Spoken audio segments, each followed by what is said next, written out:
أعوذ بالله من الشيطان الرجيم بسم الله الرحمن الرحيم رب اشرح لي صدري ويسر لي أمري واحلل عقدة من لساني يفقهوا قولي অধ্যক্ষার অনুষ্ঠানের সম্মানিত সভাপতি, সম্মানিত প্রধান অতিথি, বিশেষ অতিথিবৃন্দ, উপস্থিত সম্মানিত আমার মুসলিম দিনী ভাইয়েরা, আসসালামু আলাইকুম ওয়া রাহমাতুল্লাহ। আমি কথা শুরুতে প্রথমে একটু ক্ষমা চেয়ে নিচ্ছি। আমি নিজেকে স্টেজে আসলে খুব বেমানান লাগছে। আমি এমন জায়গায় ছিলাম যেই জায়গা নিয়ে পুরো পৃথিবীর, শুধু বাংলাদেশের নয়, পুরো পৃথিবীর মুসলমানরা অজুরে কান্না করছে, যাদের জন্য অজুরে দোয়া করছে প্রতিনিয়ত। সে মজলুম নির্যাতিত গাজার একদম সীমান্তে ছিলাম। সেখান থেকে কাজ সেরে সরাসরি আসছি। শাইখ আমাকে কল করলেন কালকে রাত্রে, তখন আমি ছিলাম দুবাইতে। আমার ফ্লাইট ছিল ট্রানজিট। কখন আসবেন? আমি বললাম যে রাত 8টা বাজে ফ্লাইট নামবে, কেন আপনি সোজা অক্সিজেন চলে আসবেন। আমার বাসায় বাচ্চারা অপেক্ষা করতেছে, বউ অপেক্ষা করতেছে, আত্মীয় স্বজন। 1 মাস পর আসতে দেশে, কিন্তু যেহেতু ইমানের দাওয়াত, শাইখের নির্দেশ, সবকিছু বাদ দিয়ে এয়ারপোর্ট থেকে সোজা এই জায়গায় চলে আসছি। এই জন্য আমি প্রথমে একটু ক্ষমা চেয়ে নিচ্ছি। আমার নিজেকে কেমন যেন একটু বেমানান লাগছে এই জায়গায়। নাম্বার 2, শানে রিসালাত, আল্লাহ রাসূল সাল্লাল্লাহু আলাইহি ওয়াসাল্লামের শান, হেফাজতে ইসলাম, এটার আয়োজক। আমি বসে বসে ভাবছি এই রাসূল সাল্লাল্লাহু আলাইহি ওয়াসাল্লামের শান, মান, মর্যাদা, এটা কোনো একক ব্যক্তি, কোনো একক দল, কোনো একক দেশের সম্পত্তি নয়, এটা পুরো মুসলিম উম্মার সম্পত্তি। এই শানের রিসালাত দিয়ে হেফাজত ইসলাম যে ডাকটা দিয়েছেন, যে আয়োজনটা করেছেন, এই হেফাজত ইসলামকে কিন্তু কোনো একক রাজনৈতিক দলের সংগঠন আমি মনে করি না। আমি মনে করি ইসলামের হেফাজত করা প্রত্যেক মুসলমানের নৈতিক দায়িত্ব। এই শান রিসালাত নিয়ে, যে রিসালাত, যেই আল্লাহ রাসূল সাল্লাল্লাহু আলাইহি ওয়াসাল্লামের উপর যে রিসালাত অবতীর্ণ হয়েছে, যে রিসালাত উনি আমাদেরকে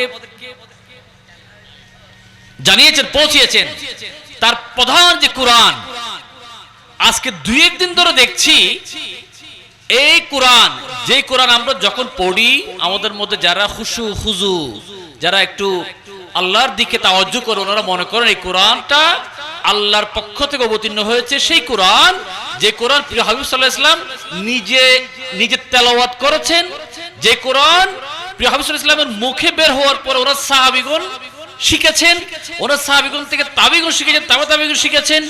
সেই মহাগ্রন্থ কোরআন, কোরআনের সূরা নাস নিয়ে দেখা যাচ্ছে সূরা নাসকে বলছেন, নাসতে বলা হচ্ছে কুল আউযু বিরাব্বিন নাস, মালিকিন নাস, ইলাহিন নাস, বলছে একজন ব্যক্তি সাদা কাপড় পরিহিত, আদু খুচা দাড়ি, উনি বলছেন কোরআনে মানুষকে নাচতে বলা হয়েছে। নাউজুবিল্লাহ।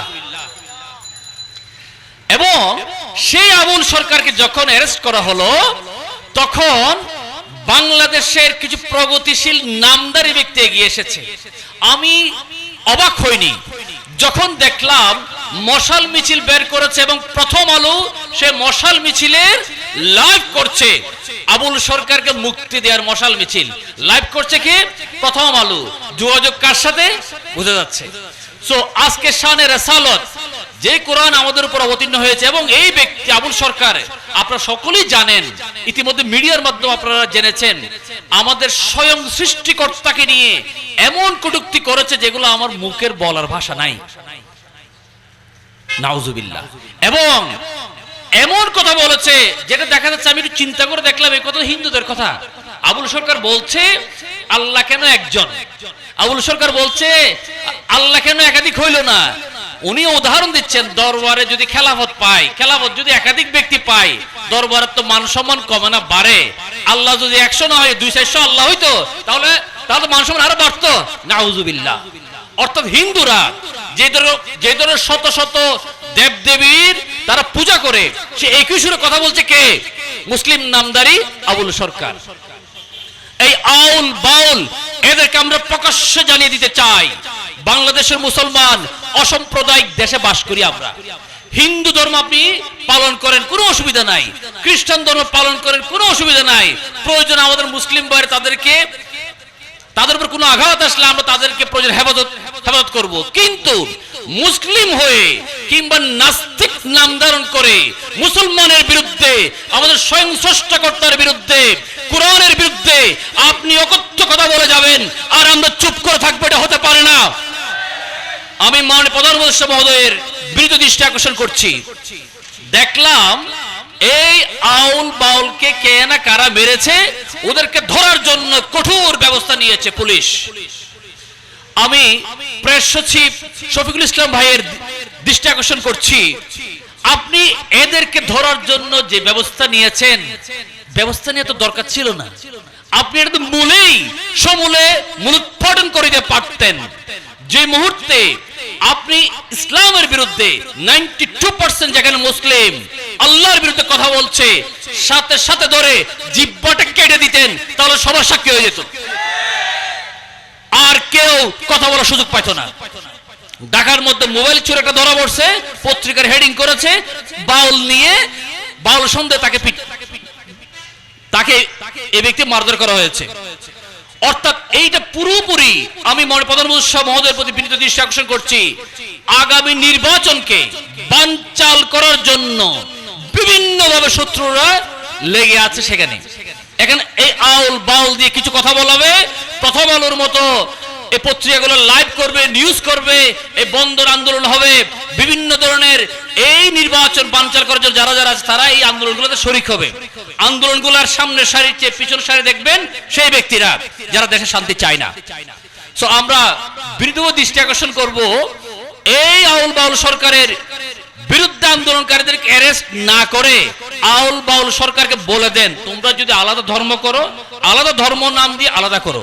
আমাদের কোরআনের উপর, মুসলমানের উপর, আল্লাহর উপর যদি কোন ধরনের বিন্দু মাত্র আঘাত আসে, বিন্দু মাত্র কটূক্তি আসে, সেটা আমরা কোনো অবস্থায় সহ্য করব না। বাংলাদেশে এমন কোন আইন হয় নাই আমার ধর্মের বিরুদ্ধে কথা বলবে আর আমি তার বিরুদ্ধে প্রতিবাদ করবো আর আপনি আমাকে অ্যারেস্ট করে নিয়ে যাবেন, ওই ভয় দেখে লাভ নাই। 3 নম্বর বিষয়, আমি অনেক তথাকথিত প্রগতিশীলদেরকে দেখি মোল্লার দুধ মসজিদ পর্যন্ত, এই কথা তারা বলে না। সেই প্রগতিশীল বন্ধুরা যারা বাংলাদেশে বসে বলছে মোল্লার দুধ মসজিদ পর্যন্ত, তারা ইতিমধ্যে দেখেছে এই মোল্লা, যারা মোল্লা নামদারি আমাদের আজকের অনুষ্ঠানের সম্মানিত অতিথি শেখ মুফতি হারুন হাফিজুল্লাহ, একবারে পুরো পৃথিবীর বিভিন্ন দেশের নেতারা যেখানে এসেছেন, মন্ত্রী প্রেসিডেন্টরা যেখানে এসেছেন, বিভিন্ন দেশে বড় বড় সংগঠনের ঊর্ধ্বতন দায়িত্বশীল যেখানে এসেছেন, যেখানে এই তথাকথিত প্রগতিশীল যারা বলেছে মোল্লার দুধ মসজিদ পর্যন্ত তারা ঢোকার অনুমতি পর্যন্ত পায় নাই, সেখানে মুফতি হারুন ভাই গিয়ে দারুণ কিছু কথা বলে এসেছেন।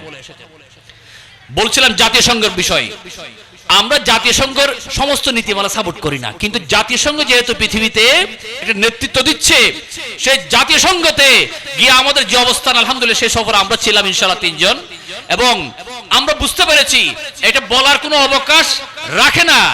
এই জাতিসংঘতে যেখানে আলেম ওলামারা যদি যায়, আমরা আমাদের এই সফরটা শুধুমাত্র জাতিসংঘে মিটিং এর উপস্থিতির মধ্যে সীমাবদ্ধ রাখিনি। বাংলাদেশ থেকে 2 জন গিয়েছেন, ও মিটিং গিয়ে মিটিংতে শেষ করে চলে এসেছেন। আমি মুফতি হারুন সাহেব 1900 আলহামদুলিল্লাহ কাতারের এই মিটিং শেষ হওয়ার পরও অনেক ঊর্ধ্বতন মন্ত্রী পর্যন্ত, অনেক সংস্থার পরিচালক ডিরেক্টরের সাথে পার্সোনাল মিটিং করেছি এই বাংলাদেশের জন্য, বাংলাদেশের জনগণের কল্যাণের জন্য। আমি সাক্ষ্য দিচ্ছি, এবং সেখানে ওনার যে ভূমিকা, ওনার বাবার যে পরিচিতি বিশাল একটা কাজে দিয়েছে, এটা মুসলিম উম্মাহ যদি কাজে লাগাইতে না পারে তাহলে এটা আমাদেরই ব্যর্থতা। আপনি বিদেশ থেকে শুধুমাত্র বিনিয়োগের কথা বলছি না, এই যে কাতারের মতো একটা আধুনিক ইসলামিক রাষ্ট্রের সাথে বাংলাদেশের সুসম্পর্ক বিল্ড আপ করার জন্য বর্তমান সরকারের আমি উপদেষ্টা মহোদয়দেরকে বিনীত অনুরোধ করব, হারুন সাহেব আপনার কাজে লাগান, দেশের জনগণ উপকৃত হবে। আলহামদুলিল্লাহ আমাদের সফরে মেজর জেনারেল অবসরপ্রাপ্ত মাহবুব সাহেব ছিলেন। আলহামদুলিল্লাহ আমরা অকপটে বলতে পারি, আল্লাহ যদি আমাদেরকে তৌফিক দান করেন, মিডল ইস্টের প্রবাসীদের নিয়ে অনেক সমস্যা উইদিন শর্ট টাইমের মধ্যে চলে যাবে। আমরা বলছি না আমাদেরকে রাজনৈতিক কোনো ক্ষমতা দেওয়ার জন্য, কিন্তু সংশ্লিষ্ট ব্যক্তিবর্গের বিনীত দৃষ্টি আকর্ষণ করছি, আমলাতান্ত্রিক জটিলতায় যেভাবে দেশ চলছে তার বাইরে, ফাইলের বাইরে একটু পথ হাঁটুন, একটু পথ হাঁটুন। এবং আমার দিনী ভাইদেরকে আমি সব জায়গায় একটা কথা বলি, আজকে আমরা ছোটখাটো বিষয় নিয়ে কে হাত এখানে বেঁধেছে, এখানে বেঁধেছে, কে ওয়াহাবি, কে সুন্নি, এগুলো নিয়ে আমরা মায়ের লেগে আছি। আর ওইদিকে গাজাতে 2 মিলিয়ন 20 লক্ষ মুসলিম, মাত্র 2 লাখ ইহুদির কাছে অসহায়। কারণ ওদের কাছে প্রযুক্তি আছে, ওদের কাছে সে ধরনের আধুনিক সক্ষমতা আছে, ওরা ব্যবসায় প্রযুক্তিতে অনেক এগিয়ে গিয়েছে, ওগুলো আমাদের স্বীকার করতে হবে। স্বীকার করার মধ্যে আমরা শেষ হব না। এই প্রযুক্তি, এই উদ্যোগ, এই আধুনিক জ্ঞান, আমি মনে করি তলাবুল ইলমি ফরিদাতুন আলা কুল্লি মুসলিমিন ওয়া মুসলিমা যে কথা এসেছে, সেই জ্ঞান অর্জনটা এখন আধুনিক জ্ঞান, এই প্রযুক্তির জ্ঞান অর্জন করাটা ফরজ।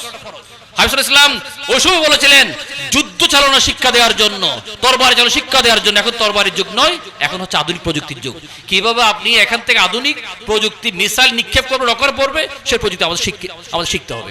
আমাদের দৈনিক জ্ঞানের পাশাপাশি আমি সবাইকে অনুরোধ করব, আমাদের সন্তানদেরকে আমরা প্রযুক্তির জ্ঞান, 1 নম্বর দ্বীনের জ্ঞানের বাইরে কিন্তু কোনো অবস্থায় যাওয়া যাবে না। এটার সাথে প্রযুক্তিগতভাবে আমরা উৎকর্ষ সাধন করব এবং আগামী দিনে আমরা এমন একটা পর্যায়ে আসতে চাই যাতে এই গাজাতে শুধুমাত্র খালি ত্রাণ পাঠালাম, শুধুমাত্র তাদের জন্য দোয়া করলাম, বাংলাদেশে বসে খালি লং মার্চ করলাম, এর মধ্যে সীমাবদ্ধ না থেকে সত্যিকার ভাবে হাদিস অনুযায়ী, হাদিসের বর্ণনা অনুযায়ী একদিন যাতে আমরা খোরাসান থেকে এই গাজা জয় করতে পারি ইনশাআল্লাহ, যেখান থেকে পুরো পৃথিবী জয় হবে ইনশাআল্লাহ। আজকে আমাকে কিছু কথা বলার এক সুযোগ দেওয়ার জন্য আপনার সকলকে আন্তরিক ধন্যবাদ জানাচ্ছি। আসসালামু আলাইকুম।